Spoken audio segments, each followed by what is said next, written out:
Our topic of conversation today is going to be spiritual economics. How does spirituality relate to the state of the economy and what we have going on in the world today? And I'm very pleased to invite back and welcome back our esteemed guests. I have Sarva-drk Das, who is, which is a spiritual name that was given to him by his spiritual master, A.C. Bhaktivedanta Swami Prabhupada, the founder Acharya of ISKCON, or the International Society for Krishna Consciousness movement here in the United States and the world over. He has been a disciple since 1973. Has been his disciple since 1973, an impressive 38 years now.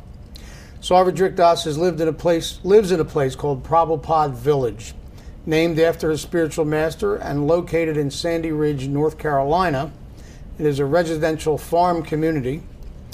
You have and still do travel extensively, teaching Krishna consciousness from the Bhagavad-gita, a 5,000-year-old sacred text, and the Vedanta literatures. That's correct? Yes, John. Yes, very good. And you also grow organic and fruits and vegetables in your spare time. Yep. Very nice, very nice. Welcome to the program. Thank you for being here. My pleasure. I also want to welcome Thakor Topiwala, born and raised in a Hindu family in India. He has been here in the United States for 40 years now. He has a Bachelor's of Science in Chemistry, is currently retired from working life. But he is actively working in interfaith activities with United World Religion. He is serving the same spiritual master, Swami Prabhupada, and spreading this Krishna consciousness movement all over the United States, the world, and whatever you can do in whatever capacity, yes? So welcome. Thank you for being here. It's been a pleasure. So to our topic, spiritual economics. Let me start with you, Sarva-drk, if I could. With a shaky economy, the recession, the United States' extreme national debt that we're hearing so much about, and unemployment dominating the news for quite some time now. From a spiritual standpoint, is this a real concern? Is it something we should be worried about? From a purely spiritual point of view, it's not something to worry about because our relationship with God isn't dependent on what the economy is doing. But as far as our day-to-day life, I think it's extreme importance. It's extreme concern for people because our government just keeps printing more and more money as a solution to our economic problems. I was hearing, I think it was either Greenspan or Bernanke, one of them, was saying, we don't have a problem, we'll just print more money. But this is the problem. Yes. So there's going to be many people, especially if they don't have land to live on, where they can grow food, where they're not prepared for economic calamity. There's a lot of people that are going to suffer because of this, and that is a concern to us, having a compassionate nature for the suffering of other people. So it's our hope that it doesn't happen, but it doesn't look good, John. Yeah, the situation does seem to get more serious as time goes on. Yeah. Yes. Thakor Topiwala, what can you say on the subject? I mean, is it something we should worry about from a spiritual standpoint, or? See, the process we follow is based on the Vedanta philosophy, which is known as the Vedic literature. Mm-hmm. Vedic literature has been existing from time immemorial, and all the saints and sages have kind of instructed us or guided us, to live a simple living and high thinking. So mostly they are advising us to base economy on an agriculture-based economy. See, in the early days, according to our scriptures, what we read, most of the people have lived on a agriculture-based economy. But now time has changed. Because of this technology, we are using more, I would say, not in a real agriculture ways, So that's why also there are some issues we are facing. So that is what our process is all about, and Vedanta philosophy is encouraging us to believe in it. That's why Sarva-drk Prabhu is also spending his more time in growing the organic food and everything, and try to be more self-sufficient. That is also can help on a economical point of view also.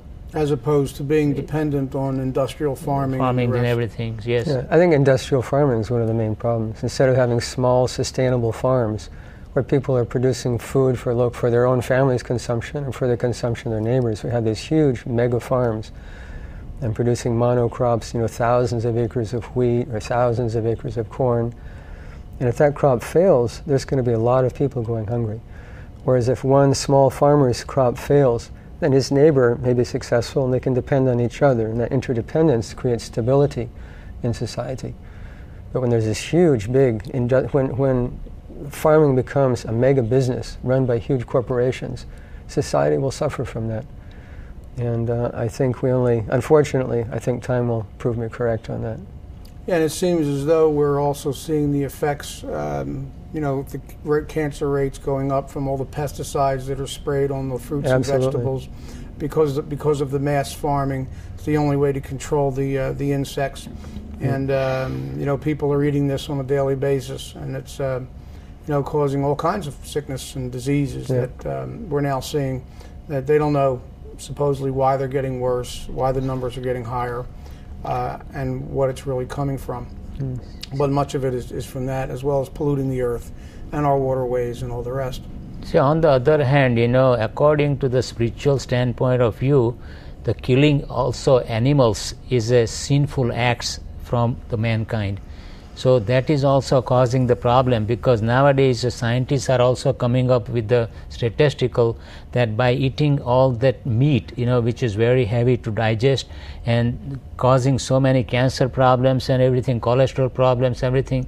So once again, this agriculture base on a food grains is more advisable according to our Vedic wisdom, what we are trying to educate people.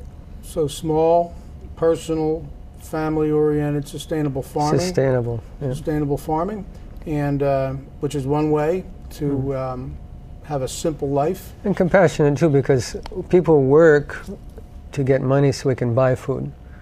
Food is a necessity of life. Money isn't a direct necessity. We want money so we can buy necessities of life. Yes. So one of the main necessities is food. And unfortunately in this country we're producing billions of tons of corn and soy to feed the animals. And the animals eat that and excrete most of it, and we get about 1/20th return on our investment in edible protein that could be used by human beings. So it's not a very good return, and as Thakor was saying, it completely pollutes the land, pollutes the air, and it has a huge carbon footprint that people are more aware of these days. So economically, what you're saying is it takes 80% of grain to produce 20%. It's an economic disaster. Yeah. See, John, another thing, I'm born and raised in a soil of India in the Eastern Hemisphere, and early days, all the farmers used to grow all the food grains, vegetables and everything.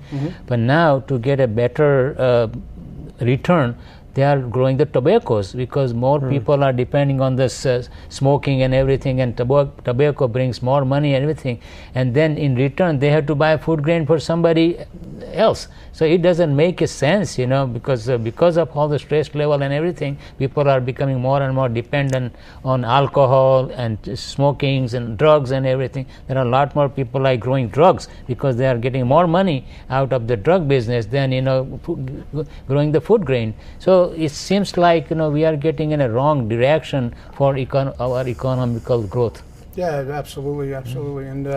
And then you say, as you say, with tobacco and alcohol and all these problems, these addiction problems, all the physical health problems that come from it, the medical bills, and that much more strain on the economy. Yeah, absolutely. So getting back to the economy itself. Why does this problem seem to reoccur periodically?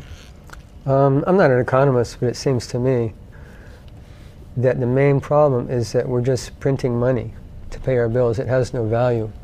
Previous to, I think, 1964, I think Nixon took the dollar off the gold standard. because there was supposed to be a backing of an equal amount of gold for each dollar we print. And now, to solve our economic problems, we just print more money. It's paper. It doesn't have any intrinsic value. And the day is going to come when the world doesn't want American paper anymore.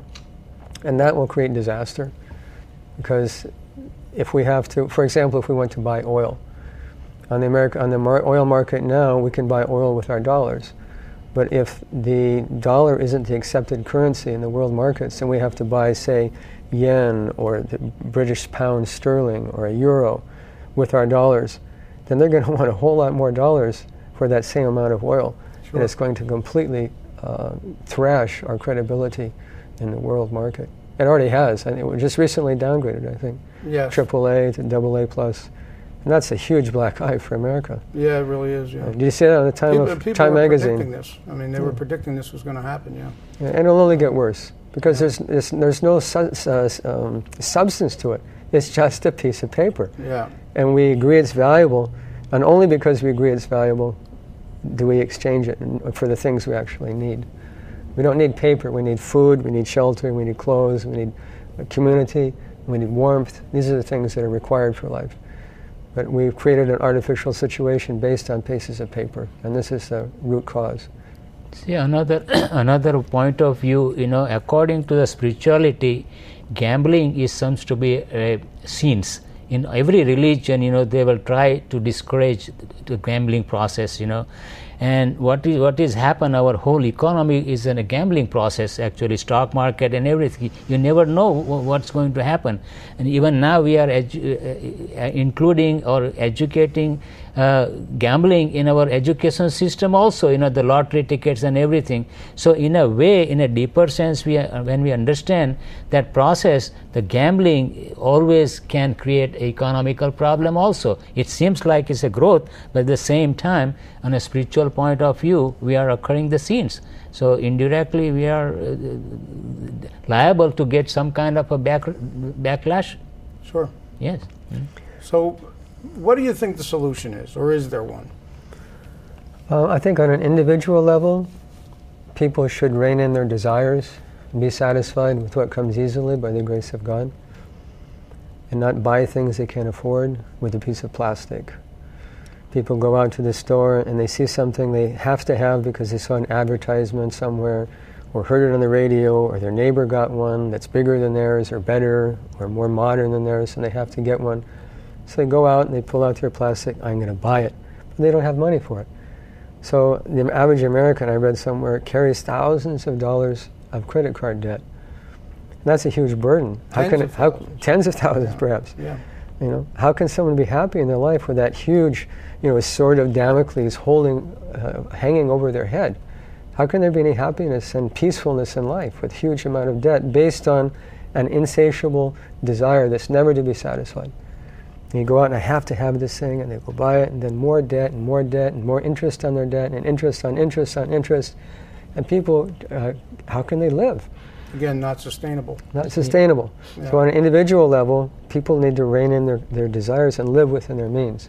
And I would say the same thing's true for this country. Instead of spending billions of dollars to go bomb other parts of the world and assert our national influence all over the world, our international influence all over the world, why don't we take care of our own country? Why don't we increase the quality of our education?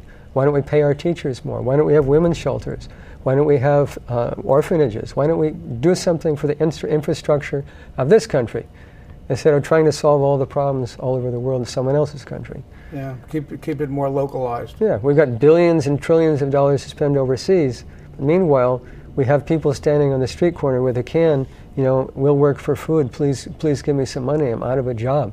And right now they're talking about cutting the entitlement benefits. Yeah. People that have worked all their lives. Yeah, Social Security. What's happening with Social Security? Yeah. We got money for bombs and rockets. We don't have money to pay people that work their whole life and put money into Social Security. And now we say, well, I'm sorry, we spend it to go bomb somebody. What to speak of Medicare and Medicaid. Absolutely. What people need to take care of their own health, the most important thing that we have.